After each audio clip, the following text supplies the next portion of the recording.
जय हिंद, नमस्कार। आप सबका स्वागत है हमारे चैनल साइंस ज्ञानम में। उम्मीद है सब स्वस्थ होंगे, मस्त होंगे। तो जैसा कि शॉर्ट वीडियो के माध्यम से हम आइसोटोप यानी समस्थानिक देख रहे थे। समस्थानिक क्या होते हैं ये भी हमने देख लिया, जिसमें परमाणु की संख्या समान लेकिन द्रव्यमान की संख्या भिन्न होती है। परमाणु संख्या द्रव्यमान संख्या हम कहाँ लिखते हैं? तो जैसे कि हम लिख रहे हैं, आप लिख रहे हैं हाइड्रोजन सोडियम, आप सोडियम 11 लिख रहे हैं, ठीक है। तो यहाँ पे सोडियम जो लिख रहे हैं ये आपका परमाणु संख्या है। यहाँ पर आप क्या लिखेंगे? यहाँ पर आप लिखेंगे 24 होता है, 22 होता है। इसके समस्थानिक जो होते हैं 24, 22 तो होते हैं, ठीक है। तो ये इसका क्या हो गया? ये द्रव्यमान संख्या हो गई, ठीक है। तो परमाणु संख्या समान होती है लेकिन ये चीज़ें अलग अलग होती हैं। वो क्या होता है? समस्थानिक होते हैं। अब यहाँ पे हम जैसे बात करते हैं समस्थानिक, तो फास्फोरस की बाकी हम देख चुके थे कार्बन के इन लोगों के। अब हम बाकी देखने वाले हैं आज की वीडियो में। तो फास्फोरस के समस्थानिक 32, इसका उपयोग जैसे कृषि अनुसंधान है या पौधों में जो पोषक तत्वों का अध्ययन करना है तो हम फास्फोरस 32 का उपयोग करते हैं। आपसे पूछा जा सकता है ड्यूटेरियम। ड्यूटेरियम किसका समस्थानिक है? ड्यूटेरियम हाइड्रोजन का। भी इसकी अगली वीडियो में जब हम समस्थानिक देख रहे थे वहाँ से देखे थे हाइड्रोजन के 3 समस्थानिक के परमाणु की संख्या समान है लेकिन द्रव्यमान संख्या ये प्रोटियम में 1 है, ड्यूटेरियम में 2 है, ट्राइटियम में 3 है, ठीक है।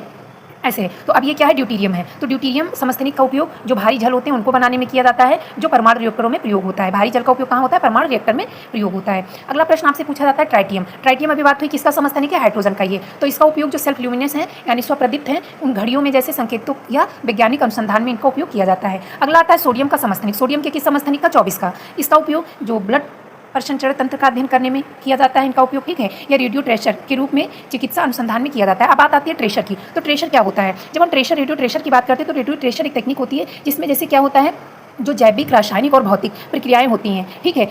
जो जैविक प्रक्रियाएं हैं, जैसे कोई भी जीव है उसमें जीवित रहने के लिए जो जैविक क्रियाएं होती हैं, कुछ रासायनिक क्रियाएं होती हैं जैसे प्रकाश संश्लेषण हो रहा है, भोजन का पाचन हो रहा है, ठीक है, भौतिक क्रियाएं हो रही हैं। तो इन सबकी गति को, इनकी प्रक्रिया को जो देखने की विधि होती है वो ट्रेशर विधि होती है। अब ट्रेशर विधि के द्वारा हम इन्हीं का उपयोग करते हैं। जैसे जो नॉर्मल टिश्यू है, ठीक है, उनकी, और जो जैसे कैंसर की टिश्यू है, कैंसर की एग्जाम्पल लेते हैं तो कैंसर में ऊतकों की क्या होती है? कोशिकाएं ग्रोथ करती है ना, कोशिकाएं अत्यधिक ग्रोथ करती हैं। अब वहाँ पे जब हम इनका करेंगे परीक्षण तो जब हम कुछ भी करेंगे तो कहाँ होगा? वहाँ की कोशिकाओं की संख्या ज़्यादा होगी। अब वो तेज़ी से वृद्धि कर रही है, वो कोशिकाएं नॉर्मल कोशिकाओं की अपेक्षा वो तेज़ी से वृद्धि कर रही है। तो अब जब उसमें हम जांच करेंगे तो इसमें ये प्रक्रिया बहुत तेज़ी से होंगी ना। तो इसी प्रकार ये ट्रेशर विधि उम्मीद है समझ में आ गया होगा। और अधिक जानकारी के लिए आपको चैनल से जुड़ के लॉन्ग वीडियो के माध्यम से समझना होगा, क्योंकि शॉर्ट वीडियो में समय बहुत जल्दी ही खत्म होता है। तो ठीक है, हम देख चुके सोडियम के समस्थानिक का। बात करते हैं आर्सेनिक। तो आर्सेनिक 74, इसके समस्थानिक का उपयोग कैंसर, ठीक है, या अन्य रोगों के निदान में किया जाता है। ये भी रेडियो ट्रेशर के रूप में किया जाता है।